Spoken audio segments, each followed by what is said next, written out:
आप देख रहे हैं इंडिया न्यूज हरियाणा में, आपके साथ तरन्नुम जहान शेख। बुलेटिन की शुरुआत करेंगे फटाफट अंदाज में। देश में कोरोना मामलों में लगातार गिरावट दर्ज की जा रही है। 24 घंटे में 2,08,000 से भी ज्यादा नए केसेस सामने आए। 4,000 से भी ज्यादा मरीजों ने तोड़ा दम। दूसरी लहर के बीच अब देश में एक्टिव केसेस 24 लाख से भी ज्यादा। देश में 1 मई के बाद से अब तक 95,390 लोगों ने संक्रमण के चलते दम तोड़ा है।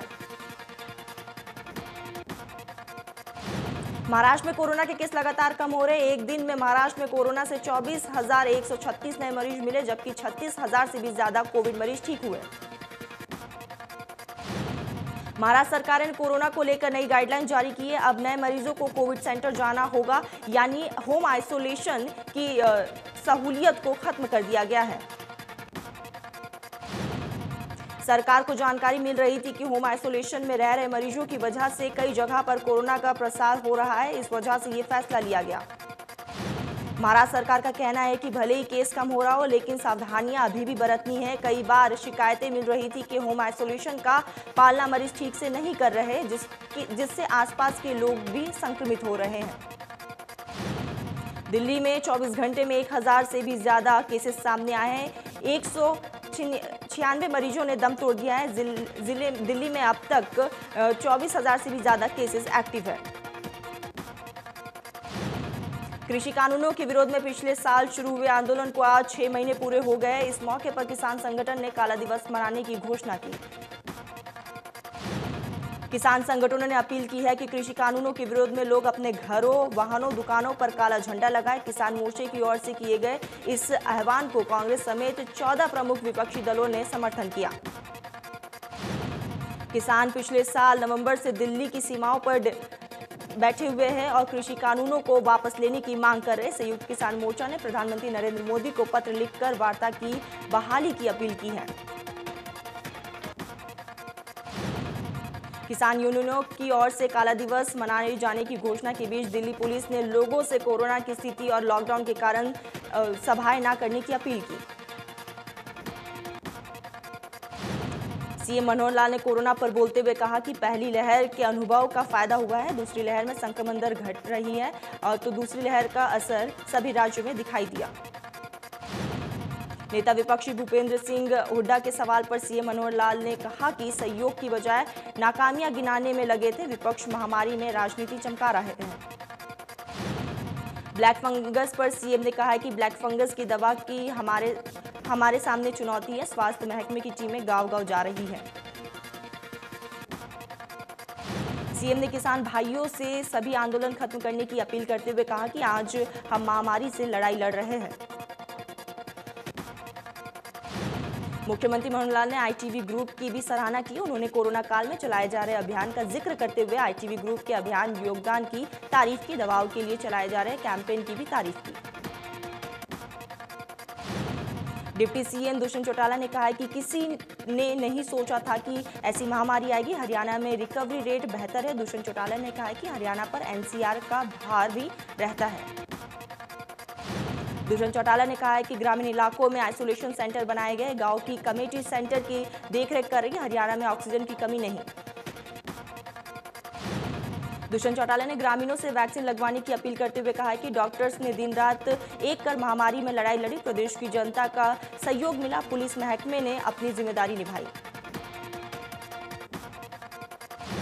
दुष्यंत चौटाला ने कहा कि टीकाकरण अभियान अच्छा चल रहा है। वैक्सीन की उपलब्धता पर अभियान तेज करेंगे और फार्मा कंपनियों से सीधा वैक्सीन खरीदेंगे।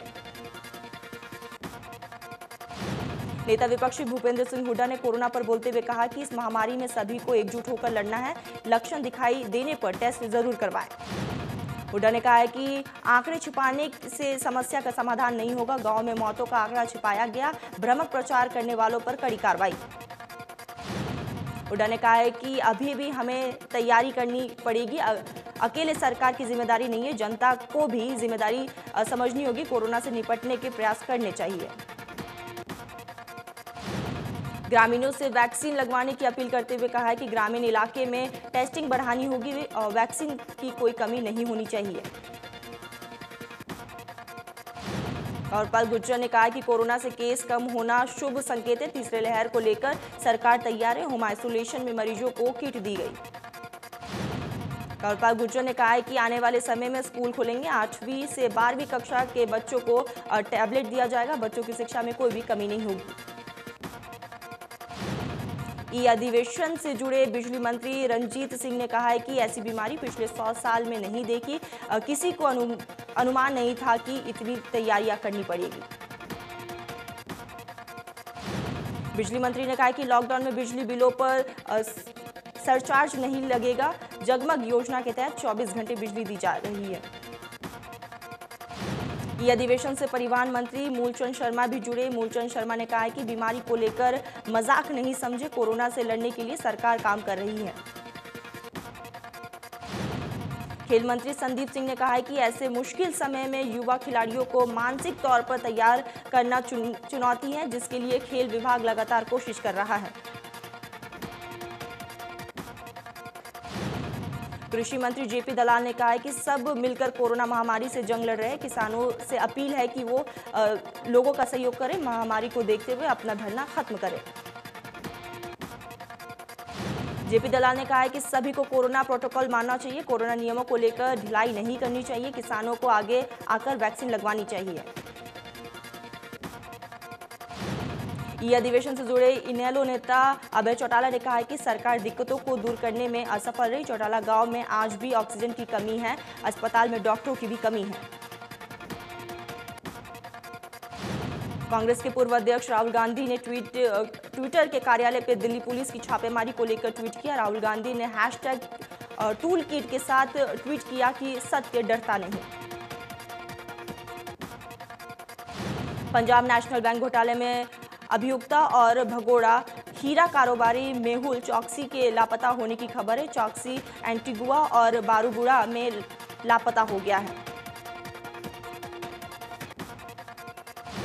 पलवल के गांव अलीका निवासी 30 वर्षीय विक्की मर्चेंट नेवी के अपने 11 साथियों सहित ताउते तूफान में समुद्र में लापता हो गए हैं। पिछले 9 दिनों से इन्हें समुद्र में खोजा जा रहा है, लेकिन अभी तक उनकी कोई खबर नहीं मिली।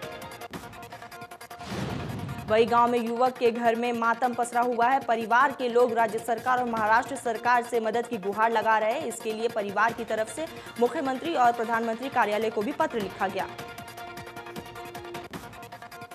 कोरोना के बाद अब हरियाणा में ग्लैंडर्स की बीमारी ने दस्तक दे दी है। झज्जर जिले में 2 घोड़ों के अंदर ये बीमारी पाई गई। अधिकारियों के अनुसार पिछले दिनों हिसार के राष्ट्रीय अश्व अनुसंधान केंद्र में 143 अश्व प्रजाति के सैंपल जांच के लिए भेजे थे, जिसकी रिपोर्ट में ये बीमारी पाई गई है। पशुओं में पाई जाने वाली ये बीमारी बेहद खतरनाक है और 2009 की जो इन्फेक्शियस डिजीज है उसके अनुसार इस प्रकार की बीमारी वाले पशुओं को मार दिया जाता है।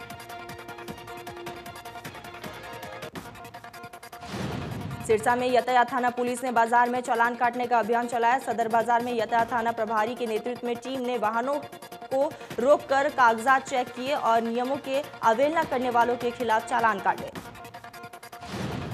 एक मोटरसाइकिल पर 3 सवारियां थी। उनके पास मोटरसाइकिल के कागजात नहीं थे। इस पर पुलिस टीम ने मोटरसाइकिल का 15,500 रुपए का चालान काटकर मोटरसाइकिल को इंपाउंड कर दिया।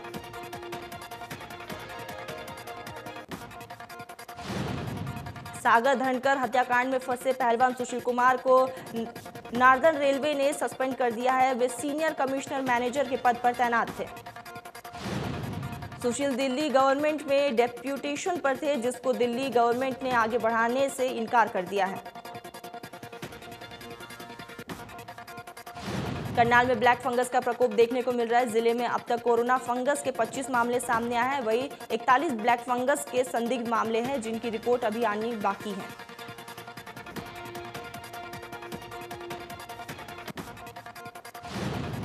यमुनानगर में ब्लैक फंगस का एक और मामला सामने आया है।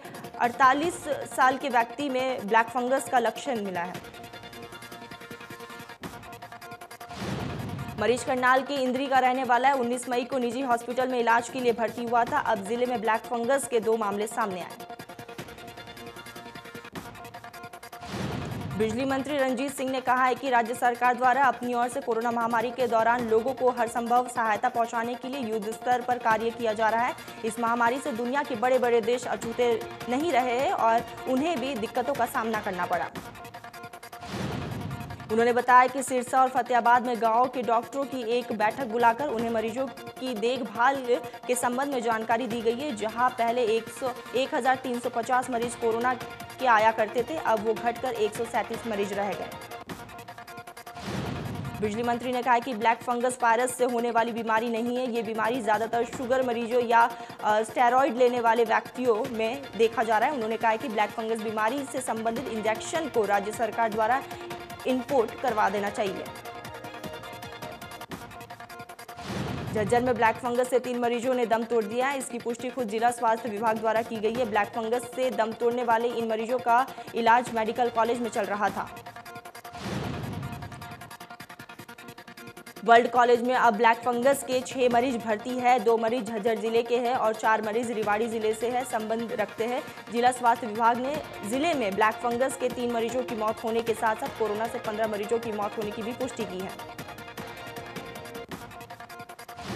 कोरोना का खतरा अभी भी पूरी तरह से टला नहीं था कि ब्लैक फंगस ने लोगों की परेशानी बढ़ा दी है। नूंह जिले में अब तक ब्लैक फंगस की चपेट में आने से 8 लोगों की मौत हो चुकी है।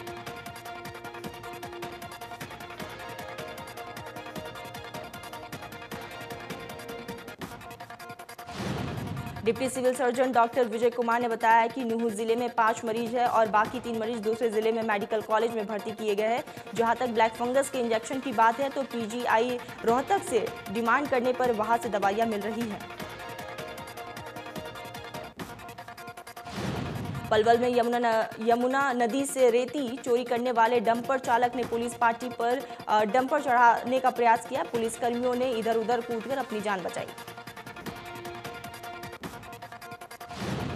तिगांव विधानसभा से बीजेपी विधायक राजेश नागर ने ग्रामीण क्षेत्रों में स्वास्थ्य केंद्रों पर दौरा करके व्यवस्थाओं का जायजा लिया और कमी पाए जाने पर अधिकारियों को निर्देश दिए। विधायक ने 18 साल से ज्यादा उम्र के लोगों के टीकाकरण को लेकर जानकारियां हासिल की और जहां स्टाफ की कमी देखी गई वहां उसे पूरा करने का आश्वासन दिया। प्रदेश में दुकानें खुलने के लिए ऑड इवन का फॉर्मूला लागू किया गया। अंबाला में दुकानदार इस फॉर्मूलों को समझ नहीं पा रहे हैं और सभी बाजार पूरी तरह से खुले नजर आए। एसएचओ और नगर परिषद के सचिव का कहना है कि दुकानदारों को समझा दिया गया है और जो कानून का पालन नहीं करेंगे उसके खिलाफ कार्रवाई की जाएगी। कैथल में बैंक के बाहर लोगों की भारी भीड़ दिखाई दी। संक्रमण के मामले कम हुए हैं लेकिन लोग दोबारा से लापरवाही बरतने लगे हैं। लॉकडाउन में बाजार खोलने के पुलिस के नियम से महम के दुकानदारों में रोष देखने को मिला। दुकानदारों का कहना है कि सुबह 7 बजे से दोपहर 12 बजे तक दुकान खोलने का समय है, जबकि 9 बजे से पहले बाजार में ग्राहक नहीं होते। दुकानदारों ने मांग की है कि दुकान खोलने का समय बढ़ा देना चाहिए और लॉकडाउन लगाकर 1 सप्ताह तक दुकानें बंद करवा दी जाए। दुकानदारों का कहना है कि दुकानों को ऑड इवन फॉर्मूला से खोलने का नियम है, लेकिन पुलिस अपनी मर्जी से एक दिन में एक तरफ और दूसरे दिन में दूसरी तरफ की दुकानें खुलवाती है। रतिया में विशेष सैनिटाइजेशन महाअभियान शुरू किया गया। सैनिटाइजेशन अभियान की शुरुआत करते हुए एसडीएम भारत भूषण ने बताया कि रतिया के गांव और शहर के कोने कोने को सैनिटाइज किया जाएगा। कैथल में जिला प्रशासन ने नागरिक अस्पताल में उमंग पोस्ट कोविड केयर सेंटर शुरू किया है। इस केयर सेंटर पर कोरोना से ठीक होने के बाद मरीजों को आ रही दिक्कतों का उपचार किया जाएगा।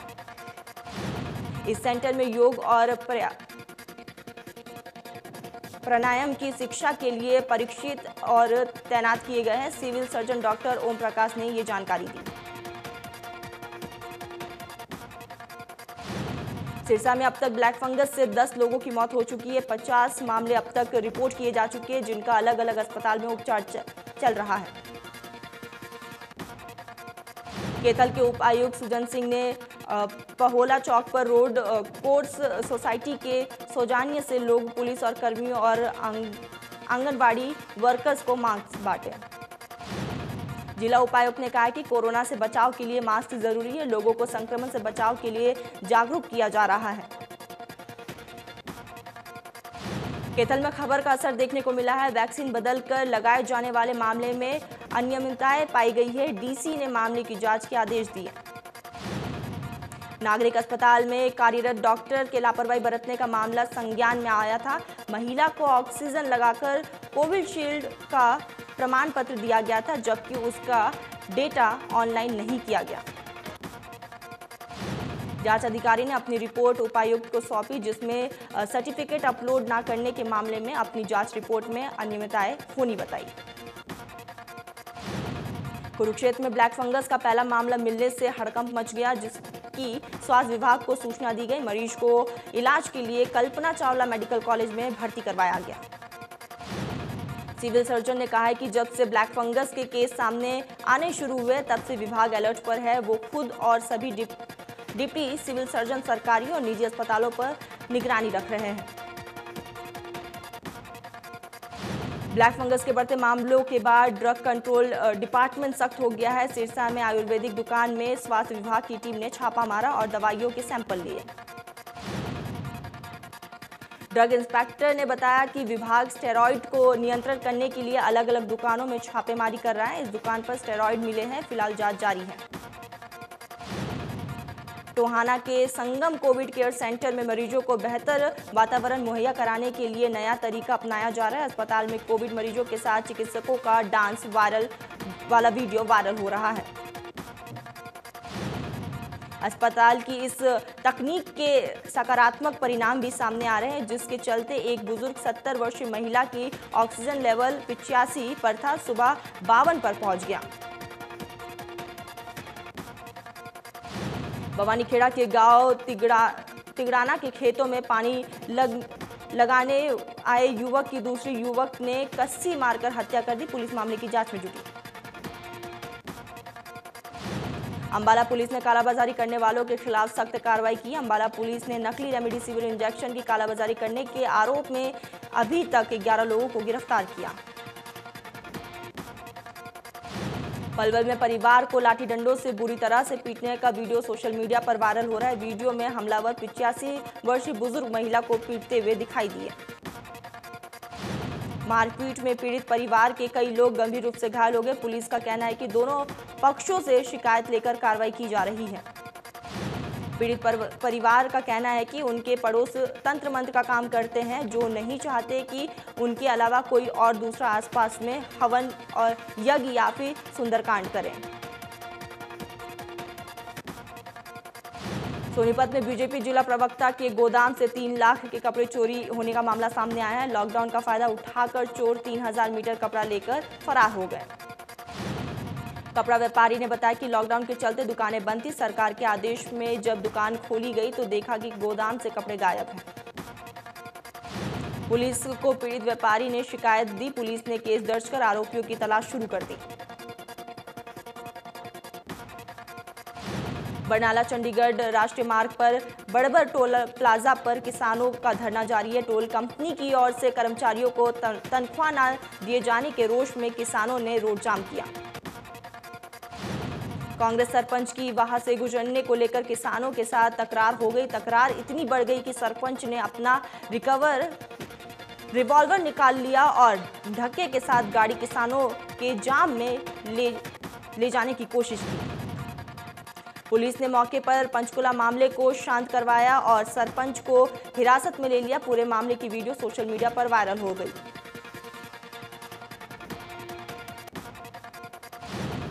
पंचकुला में सीएम फ्लाइंग टीम ने बरवाला में अवैध रूप से नकली शराब बनाने की फैक्ट्री का भांडाफोड़ किया है। इस दौरान भारी मात्रा में शराब बनाने का सामान और उपकरण भी बरामद किए। लॉकडाउन के दौरान जहां शराब के ठेके भी बंद थे, इसी का फायदा उठाते हुए पंचकुला के बरवाला इलाके में कुछ लोगों ने अवैध रूप से नकली शराब बनाने का धंधा शुरू कर दिया।